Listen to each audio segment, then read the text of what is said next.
Good evening, sirs. My name is M.S. Sridharan. I am a bank officer.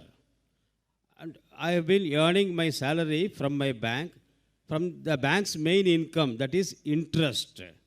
I have some Muslim friends who have reservations, even taking a food or tea from my home, assuming that my source of income is from the main interest income of the bank.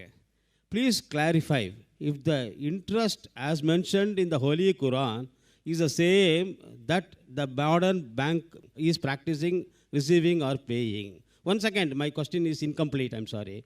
And I have my own professional difficulty mobilizing deposits from my Muslim friends or lending loans to them also because they involve receipt or payment of interest. Please clarify the positions. The brother being a non-Muslim, he works in the bank. He asked a question that why do Muslims resist, don't come to his house? Because he's earning money from interest. What does Islam have to say about interest? And he finds the difficulty mobilizing fund from the Muslims. Brother, the Arabic word mentioned is riba. Riba means interest as well as usury.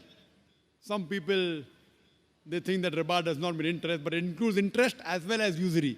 Interest, according to the dictionary, means money earned on money lent. And usury means exorbitant interest. Both usury and interest, both are prohibited. And the Quran mentions the word riba in no less than 8 different places. In Surah Al-Imran, chapter number 3, verse number 130. In Surah Nisa, chapter number 4, verse number 161. It's mentioned in Surah Baqarah, chapter number 2, verse number 275 thrice. In Surah Baqarah, chapter number 2, verse number 276. As well as in Surah Baqarah, chapter number 2, verse number 278 and 279. I'll just translate the last verse.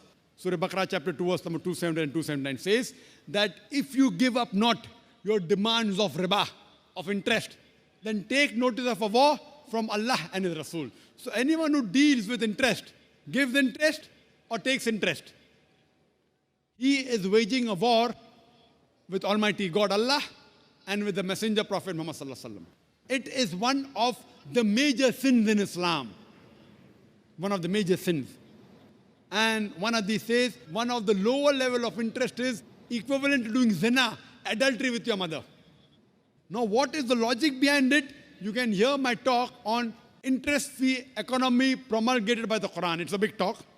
Logically for me to prove to you why interest is haram, it will take a few hours, which will not be possible now. But in short, the reason interest is prohibited because it makes a rich person more rich and a poor person more poor. And furthermore, interest encourages many evils. Like if you know in the 80s, most of the bank, they funded gambling dens, they funded alcohol bars, etc. In Islam, we believe in profit and loss sharing.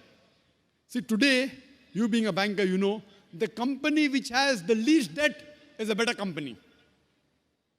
This interest was started by King George V, the banking system. He is the main culprit. Previously, it wasn't there. And now, to make the rich people more rich.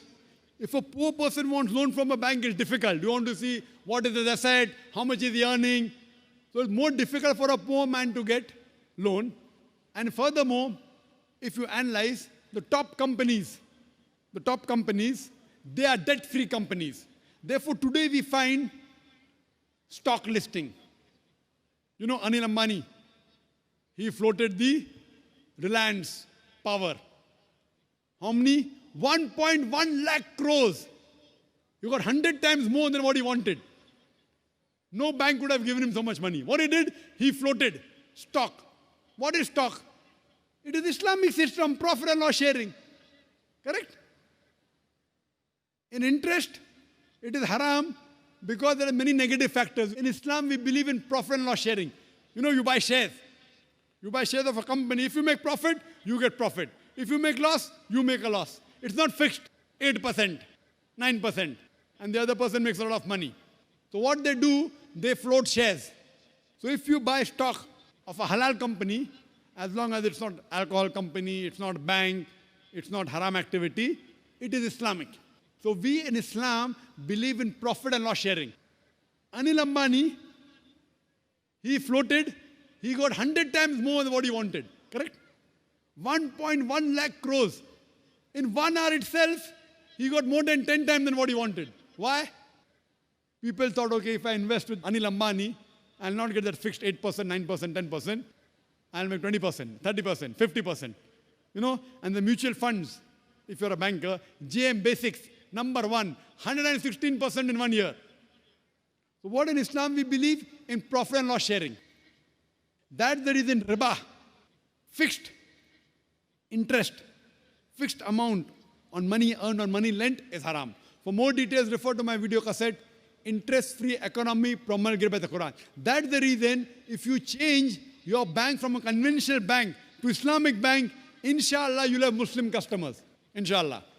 And today, the Indian government, the RBI, the finance minister, hasn't given permission for a true Islamic bank. But there are people approaching him. I myself spoke to Chidambaram when he came to Saudi Arabia. And there are high possibilities. Manmohan Singh, our Prime Minister, initially he was the finance minister. He understands finance better. There are high possibilities, inshallah. He's studying the system. Along with the Prime Minister, Manmohan Singh, and the Finance Minister, Mr. Chidambaram, there are high possibilities very soon that we'll have an Islamic system. And you surely see to join an Islamic bank. That's the reason today Citibank has Islamic window. HSBC has Islamic window. Most of the international banks have Islamic window. Why? Because they find they'll make more profit and they'll give more profit to their clients. It is Islamic. So if we follow the Sharia, the Quran and Sahih Hadith, you also earn and you let others also earn. Hope that answers the question, brother. Thank you very much.